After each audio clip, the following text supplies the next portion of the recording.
Okay, if you're in your car and you can hear me, blow your horn. Okay, good. I'm glad you can hear me. All right, so those of you in the car, you're going to have to text your answers in to me, and those inside can respond. So, write down the names and kinds of pets you have had throughout the years. The kinds and names of pets you've had throughout the years.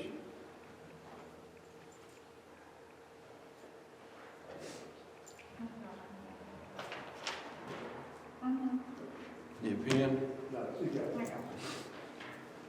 So, what she wrote down is going to be all for the last 50.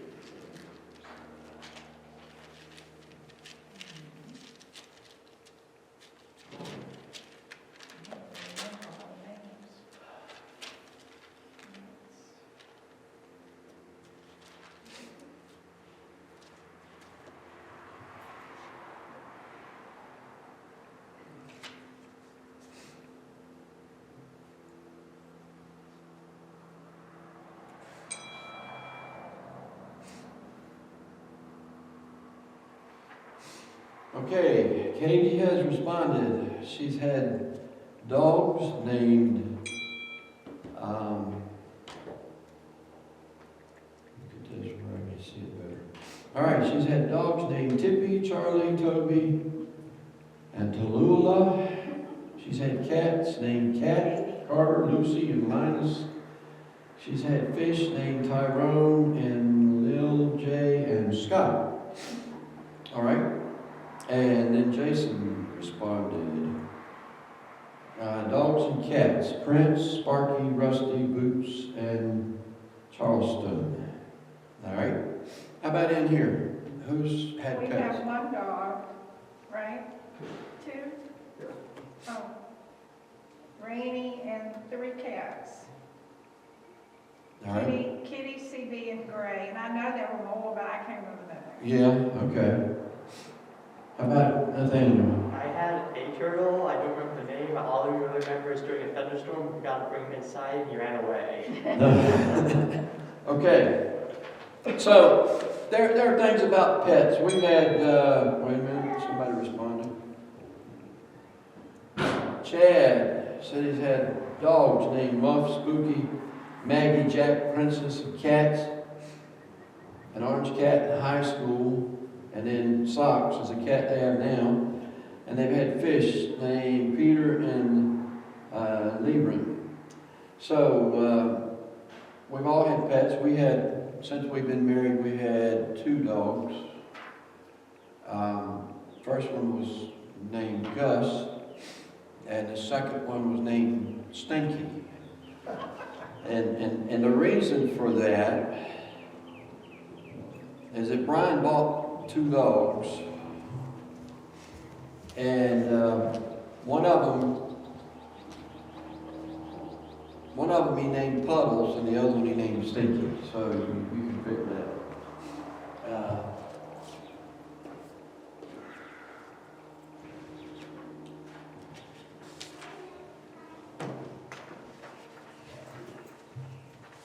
All right, so we've all had pets of some sort. We had, growing up on the farm, Dad always had a pet sheep. And I just thought this sheep lived for a long time. I thought, man, that's got to be an old sheep. But what would happen when he would sell them, he would give the next pet sheep the same name. And he always named them Sheba.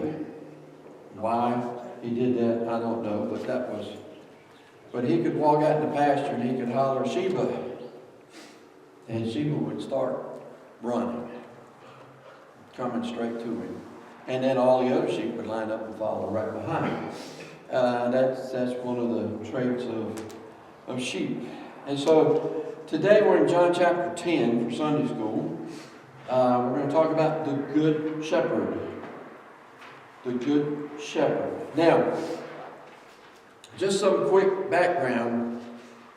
This chapter 10, is still going on during the Feast of Tabernacles. The Feast of Tabernacles started back in chapter 7. If you go back to chapter 7, it's where we find Jesus is in the Feast of Tabernacles, and there's a lot of controversy about who is Jesus at the Feast of Tabernacles. And some people are saying he's the prophet, some are saying he's the Messiah, and some are saying he's an impostor.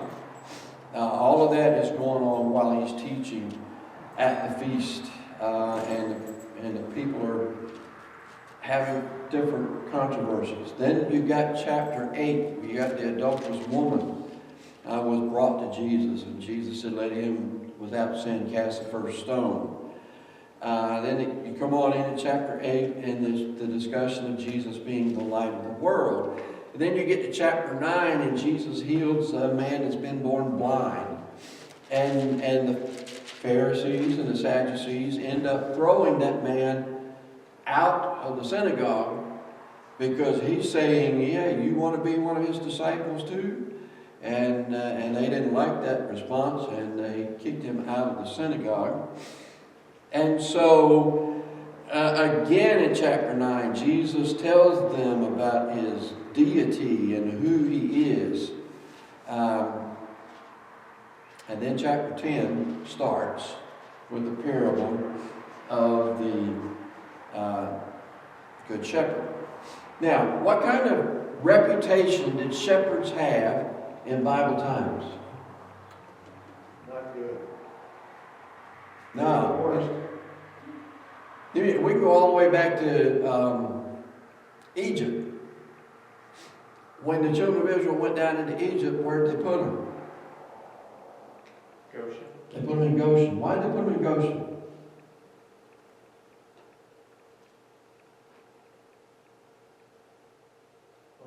It's a very simple reason, is they wanted to keep them away from the rest of the Egyptians. Now, it just so happened that was the best pasture land, and that's where the children of Israel wanted to go. But the Egyptians put them there because they didn't want to associate with them, because they were shepherds. And also, were they supposed to say that they were livestock tenders and not sheep tenders? I don't remember. That's possible. I just don't remember right now about that. But let's continue the thought with shepherds. Everybody thought shepherds were dirty. And let's think about it. They did stay out in the field. And they did associate with the sheep, because shepherds have to associate with their sheep. Sheep are not the nicest smelling animals. And if you stay with them long enough, you begin to get that smell as well. So all of these things were associated with the idea of shepherds. They smelt bad, they were dirty, they were unclean a lot of the times with the Jewish ceremonial laws. They couldn't help it. But that's the way the laws were, and people say, I'm not associating with a shepherd. What did God think of shepherds? Very highly, because he sent his angels to tell them about Christ's birth. All right, the first people God told about the birth of Jesus was the shepherds, through the angels. When you get to the judgment scene in Matthew 25, how does God describe the judgment? How does Jesus describe the judgment scene? He'll separate the sheep and the goats, right? So that's a shepherd imagery that we find. Plus, David was a shepherd. David was a He shepherd. chose him to be the king. I mean, Right. It's all about it.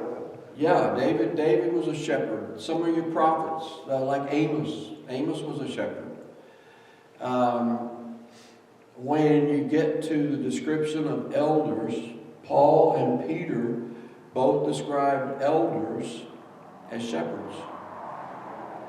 So God thought very highly of the shepherds, but people in general despised shepherds. And we get to this parable in chapter 10, which is not like all the other parables, but it's called a parable, but it's not sort of like all the others. But it's the parable of the Good Shepherd. Jesus is referring to himself as a shepherd. All right? Would somebody read, please, verses 1 through 6? Truly, truly, I say to you, he who does not enter by the door into the fold of the sheep, but climbs up some other way, he is a thief and a robber. But he who enters by the door is a shepherd of the sheep. To him the doorkeeper opens, and the sheep hear his voice, and he calls his own sheep by name and leads them out. When he puts forth all his own, he goes ahead of them, and the sheep follow him because they know his voice. A stranger they simply will not follow, but will flee from him because they do not know the voice of the strangers. And verse 6. This figure of speech Jesus spoke to them, but they did not understand what these things were which he had been saying to them. Okay. Yeah, verse 6 says this figure of speech. It's like Jesus here is using more like similes or metaphors rather than a real parable. Like we think typically as a parable. Okay, so in this analogy, who was the thief and the robber? Satan. Ultimately, yes. He would be, but among the people Jesus is looking at and directly talking to, The ones that didn't follow him, like the Pharisees and the Sadducees and... okay, you're looking at the Pharisees and the Sadducees, and why are they in their leadership positions? Are they using their leadership positions for their own advantage, or are they actually doing what is God's will? They were self-centered. Most of them probably were very self-centered. There had to be a few good ones, because you got Joseph of Arimathea and Nicodemus who buried Jesus, who were secret disciples. So there may have been a few good ones, but overall in the category, we're looking at people that are using that position for their own benefit and not thinking about how to best serve the people of Israel. So they would be the thief and the robber. So that means the shepherd and the sheep would be what group of people? The sheep would have followed Jesus, and the shepherd was Jesus. All right. Jesus is the shepherd. That's what he's getting at. And anyone that follows is a sheep. That's one of the interesting things about sheep. You cannot drive sheep. It won't happen. You try to drive them and they scatter everywhere. But you lead sheep. And that's why we always talk about we need to follow Jesus, because he's the good shepherd leading the sheep. People that come down, and there's some practical lessons here about eldership as well. You know, sometimes you'll have an elder who wants to rule with an iron fist and you're going to do it my way or not. That's not the way you lead sheep. The way you lead sheep is you set the example and make sheep want to follow you. And that's what Jesus is talking about here. So, Jesus is the shepherd. And in verse 3 it talks about a doorkeeper. Who's the doorkeeper? Jesus. Okay? Again, it would be Jesus. And that's a little hard to grasp. He's the shepherd, he's the doorkeeper. But we have to understand how the sheepfold was made. The sheepfold usually was built with walls of rocks with bushes and briars and things around it to try to keep other things away from those walls. But the door was just an opening Now, in Bible times, if they had more than one flock coming into the sheepfold, and sometimes that happened, they'd have maybe 2 or 3 flocks coming in. There would be one shepherd designated as the doorkeeper, and he would let the other shepherds in. But he knew who the shepherds were, and as the shepherd went in, of course, the sheep would go in. But where that door is, the doorkeeper, or if it was only one flock of sheep, the shepherd would lay down at night in that space. And he served as the door. The sheep would stay in, and nothing else could come in, because that's where he's laid. So the idea here of the doorkeeper, again, may be talking about spiritual leaders. Jesus allows the spiritual leaders to lead his flock, and he's keeping the door at that point. All right, so how much of this description is figurative and how much of it is literal? Some of both. There's some of both here. There's a little message, but it's too figurative for them to understand it right away. Yeah, I mean, they would be familiar with the shepherd and the doorkeeper and the sheepfold and the thieves and the robbers. They knew those things. And Jesus is taking, that's why it's probably called a parable, because Jesus is taking earthly things they understand and making a spiritual application, which they probably didn't grasp. At least not all of it. If they grasped some of it, they probably didn't grasp all of it at that point. So, does the shepherd go before or after his sheep? Before. All right, so what does that express? So what is the lesson for us out of that? Leader. Pardon me? Leadership. Leadership. All right. He sets the example. Set the example. And make that example so plain and so clear, everybody else wants to follow. And if good leaders would understand that, it'd be a whole lot easier on the leaders. Because people would follow. No question would be asked. All right. Can you think of other passages, Old and New Testament, that describe this shepherd-sheep illustration?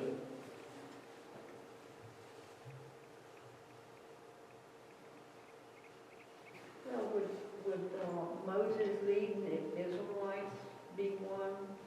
Okay. Because God spoke to Moses and Moses did, and the Israelites followed him as long as they were trusting God and Moses. And then when they turned against him, then they scattered. All right. That's a good example. And here's another issue. You mentioned David earlier. You got David and Moses both. What did they have to be before they became really good leaders? Shepherds. They had to be shepherds. Moses, for 40 years, tended sheep so that he would be well qualified to lead the children of Israel for another 40 years. So that's a great example of this illustration of a shepherd and sheep. And also with Moses, he was the little baby that was put in the basket, and the Pharaoh's daughter found him and raised him up. And that was so that he would learn their culture and so forth, so he would know how to lead the Israelites. Okay, yeah, he had the training in Egypt. He had the best education of both worlds, the education from Egypt and the training that he got as a shepherd, because the Pharaoh didn't understand how to rule like a shepherd, and so that prepared him tremendously for leadership. You've got other passages, and And in the smaller print, I've listed several on your sheet. We don't have time to read them all this morning. Some of them, though, are illustrations of false shepherds. And then you can look at another group that's listed on your sheet. That's illustration of what shepherding and the Messiah is all about. Like Psalm 23, which has been our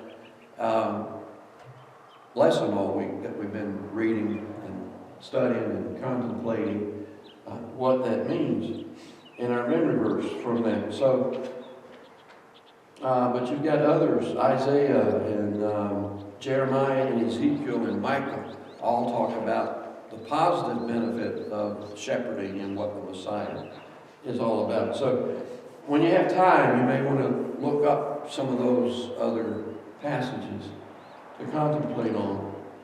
So, what is Jesus' message to these unbelieving Pharisees?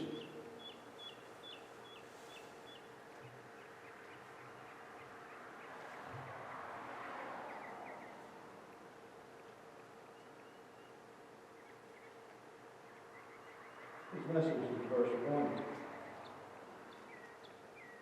And he says, truly, truly, I say to you, he who does not enter by the door into the fold of the sheep, but climbs up some other way, he is a thief and a robber. All right, so he's basically saying, look, guys, y'all got it wrong. You're not serving the Lord in the right way. You're using your position for your advantage, and that makes you a thief and a robber. We still have that problem in the church? Sure do. Sure. So we have to watch out for that. We have to understand who's the false shepherds and who's the true shepherd. And did they catch what Jesus was saying, though? No, they didn't get it. They didn't get it. All they could think about was how they were going to kill him and get rid of him. All right? So, somebody read verses 7 through 10. Therefore, Jesus said again, I tell you the truth, I am the gate for the sheep. All who ever came before me were thieves and robbers, but the sheep did not listen to them. I am the gate. Whoever enters through me will be saved. He will come in and go out and find pasture. The thief comes only to steal and kill and destroy. I have come that they may have life and have it to the full. Okay. So, what illustration here is Jesus using? The first 6 verses, he was primarily focused on shepherd. What's he focused on here? Being the gate. The gate, or my translation says door. Either way, door or gate, it doesn't matter. Same principle here. All right. So, how is it that Jesus is both the shepherd and the door? Well, you mentioned it earlier that he would be at the front with the sheep and like lie down next to it, make sure they couldn't leave. Okay, so that wasn't an unusual thing. Some people might get hung up at how could he be both, but it's very simple. Shepherd just lays down in the doorway or the gateway, whichever way you want to look at that. All right.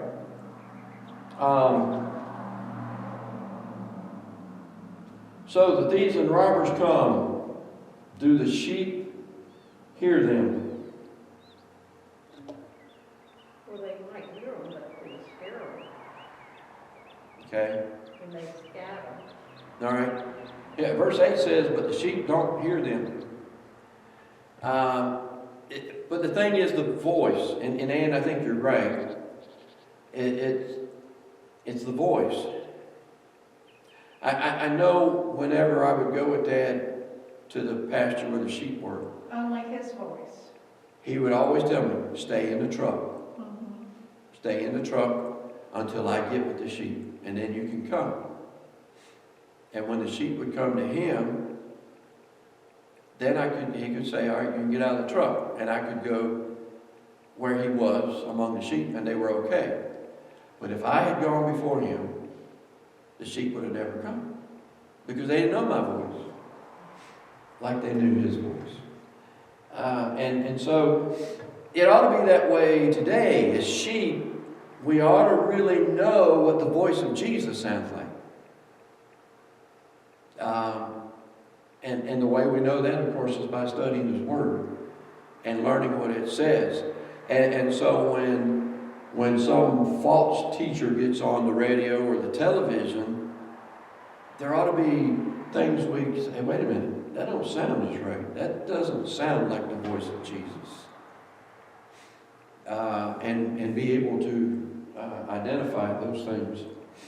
Okay, so the true thief who comes to steal and rob and kill and destroy, Nathaniel already said it earlier, is the devil. The devil puts those false leaders in those places. And so we have to understand that.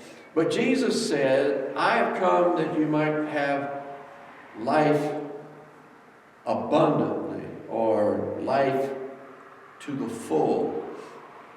What is he talking about? What is the abundant life? Well, when you're a Christian, you have trials. Everybody does. But you have the hope and the peace that, somebody that's stronger than anybody else can help you and heal you. Like with Mary, going through the brain tumor surgery this week. I'm sure she trusted completely in God bringing her through this thing, especially with her husband after God. Mm-hmm. So it's a feeling that you have inside you, that you know that you have security. Yeah, that's a key word. And I'll talk more about that idea of feeling secure and satisfied in the sermon when we get to Psalm 23. But there's some aspects, we have lots of problems. Like you said, sheep have lots of problems. Flies and gnats are a big problem to sheep. All right? And there's a fly that likes to get around the sheep and lay its eggs in the sheep's nose, and then the larvae grow and inside the sheep, and it really agitates the sheep. So the shepherd has to take care of that. The shepherd has to keep the whole flock calm so that there's no agitation between the sheep. All right? Because sheep get agitated with one another. The sheep have to feel secure, like there's no threat to them. And when the sheep feel secure, and the parasites and the flies and the gnats and all those things are taken care of, sheep will lay down. But that's the only way they'll lay down. And where do they lay down? In green pastures.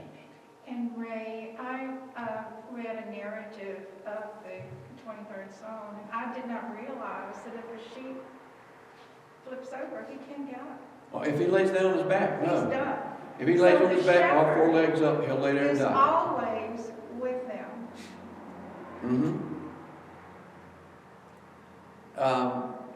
So you got that issue. The other issue with sheep, if you didn't have a shepherd to lead them to the green pastures, sheep will stand there and eat until they eat the roots of the grass.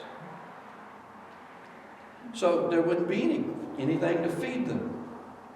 So you constantly have to move them to keep them going in a different place to eat. So all of those things. And so the shepherd provides everything they need. And then they feel secure and comfortable, and they will lay down. But until they have that secure, comfortable feeling, you can't make a sheep lie down. You've got to make him feel that security before he'll lay down.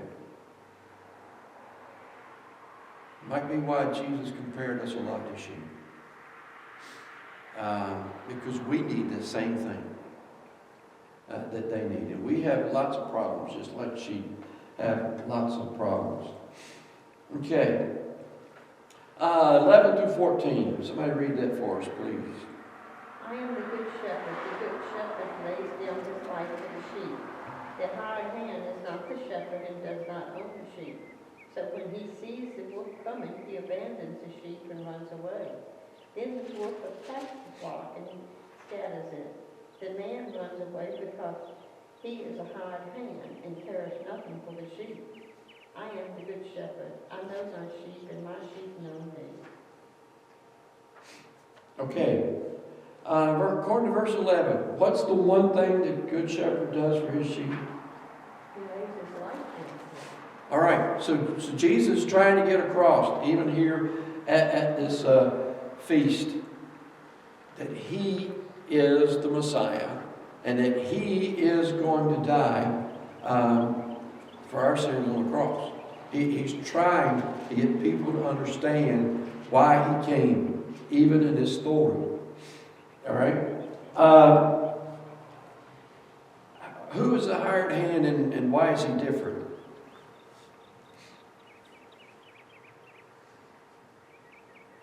He doesn't have ownership. All right, he doesn't own the sheep. If the sheep get killed, there's no skin off his back. Other than the fact he might lose his job, he can go find another one. You know, the idea is this hired hand is there for a paycheck. That's it. Where the true shepherd has ownership. And because of his ownership, he's going to provide whatever the sheep need, even if it means laying down his own life. And also, the owner would have more love for the sheep than the hired hand. Yeah.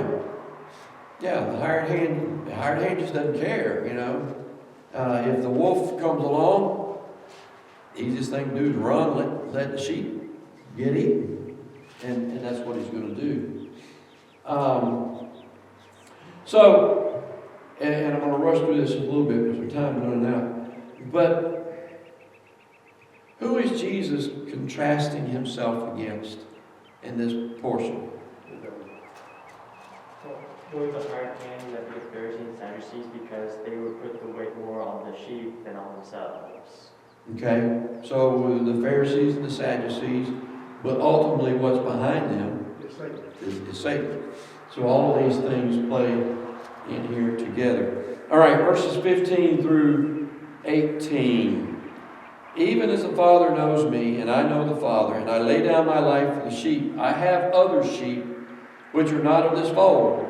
And I must bring them also, and they will hear my voice, and they will become one flock with one shepherd.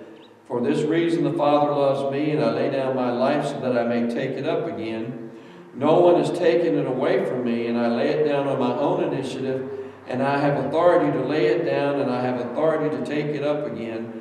This commandment I received from my Father.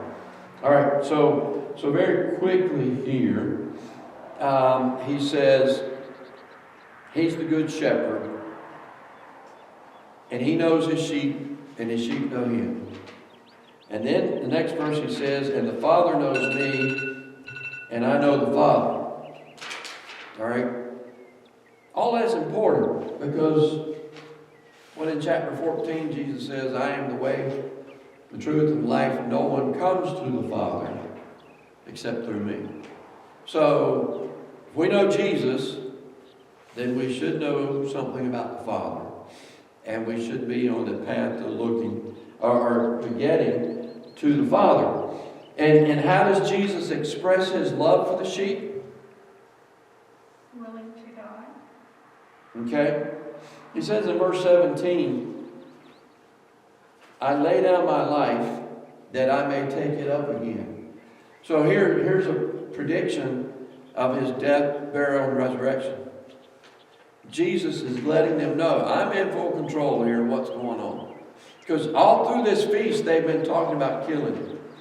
and how they were going to kill him. And Jesus says, I'm going to lay down my life on my own, and I will raise it up again. So he's letting them know he's in control. But one verse here that may be a little confusing. He says, I have other sheep that are not of this fold. What on earth is Jesus talking about? Also like the parable of the lost sheep, the one that comes into being a follower of God. Okay?